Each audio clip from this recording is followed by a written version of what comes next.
Bonsoir Jérémy, merci d'être avec nous ce soir. Alors, on va parler des difficultés de la culture, mais aussi et surtout de cette revue artistique que vous publiez depuis quelques années maintenant, qui s'appelle Loucan. Revue littéraire et artistique niçoise, ce sont des chroniques avec chaque fois un thème, plusieurs intervenants, des artistes qui viennent écrire dans cette revue. Avant de parler de Loucan, juste un mot sur votre situation. Vous aviez l'habitude d'exposer, de participer à des salons littéraires. Tout est en sommeil depuis plusieurs mois maintenant. En effet, tout est en sommeil depuis un an.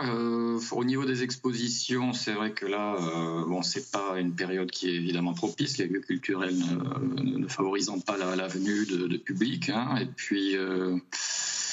Après, sur le plan littéraire, c'est vrai que ça manque peut-être encore plus pour moi, parce qu'il y a plus d'échanges quand on fait des salons littéraires, on peut plus facilement discuter sur le fond des choses et prendre le temps vraiment de rencontrer les personnes qui viennent nous voir. Et ça, je dois dire que ça me manque peut-être encore plus que les expositions. Ouais.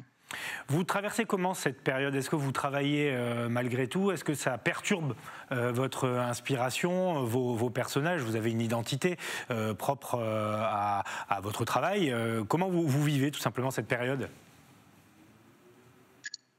Je dois dire que, mis à part les privations de liberté qui m'embêtent tout comme tout le monde, je la vis plutôt bien professionnellement. J'ai la chance d'avoir des collectionneurs qui me suivent, qui m'ont fait confiance au cours de l'année écoulée. Donc, j'ai pu pratiquer mon art avec une certaine liberté, je dois dire, à ce niveau-là.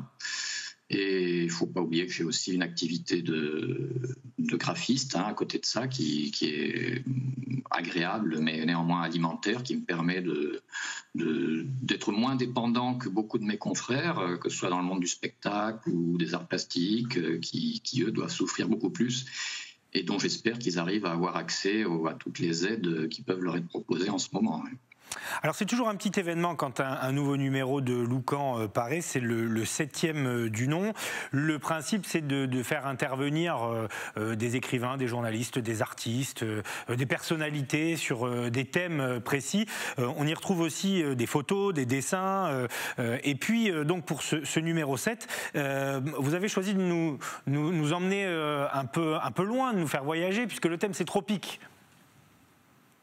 C'est ça, thème tropique qui paradoxalement est antérieur à la crise, parce que c'est un numéro que je vais commencer à préparer bien avant la crise qui est apparue l'an dernier et qui est resté dans les cartons à cause de l'actualité bien sûr, mais qui finalement prend son sens au regard de ce qui se passe, parce que les tropiques c'est évidemment les voyages dont on est privé, que beaucoup de gens ont envie.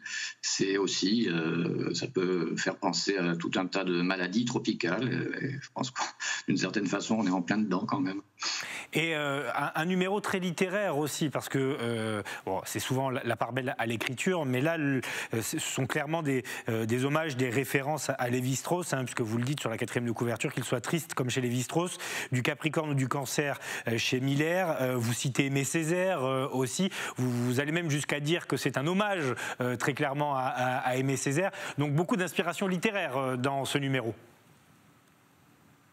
Beaucoup, oui, peut-être un peu plus que d'habitude, ce qui ne veut pas dire que c'est une direction que prend la revue pour l'avenir.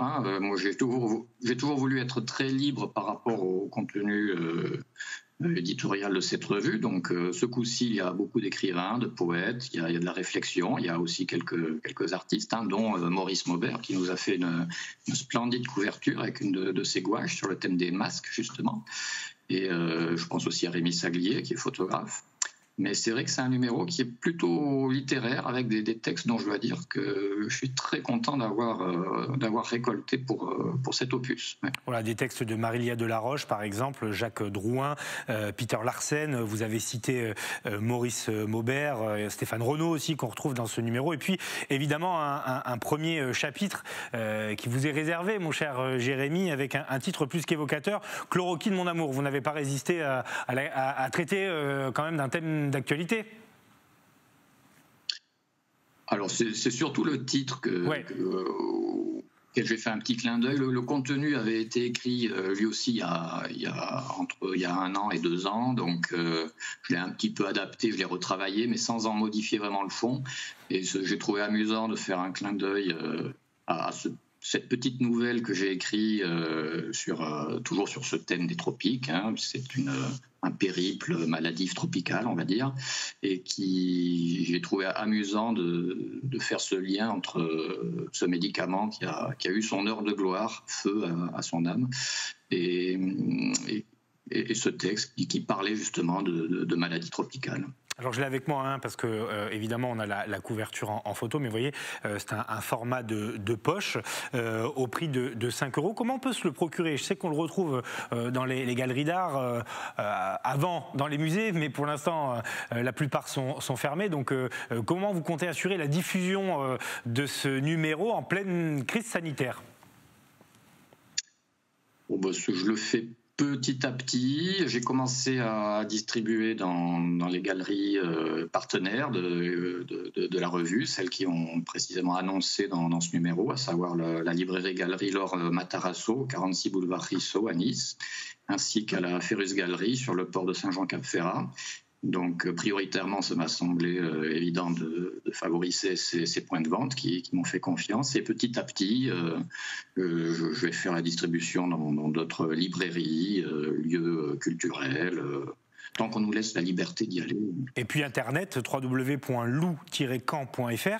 Pour terminer, j'aurais peut-être dû commencer par ça pour les profanes. Vous pouvez nous expliquer la signification du nom de cette revue? Il y a évidemment l'expression niçoise et puis ce que veut dire Camp pour vous? Camp, c'est un acronyme, c'est Chronique artistique niçoise. Voilà, et le chien. C'est le chien en niçois, le Camp, voilà. Voilà, c'est ça, tout à fait. Merci beaucoup, Jérémy. Peut-être juste une dernière chose. Vous avez des projets de déconfinement. Est-ce que vous préparez une exposition? Est-ce qu'il y a une actualité de ce point de vue-là, ou vous attendez de voir quand est-ce qu'on pourra retourner dans les lieux culturels? Alors le projet actuellement, c'est un gros projet, c'est un vaccin niçois à base de soca et de farci. Alors la formule n'est pas encore au point, mais je pense essayer de la mettre au point pour cet été. Être le premier évidemment à me l'injecter, peut-être en direct, je ne sais pas. Vous nous préviendrez, Jérémy, on sera là pour filmer tout ça.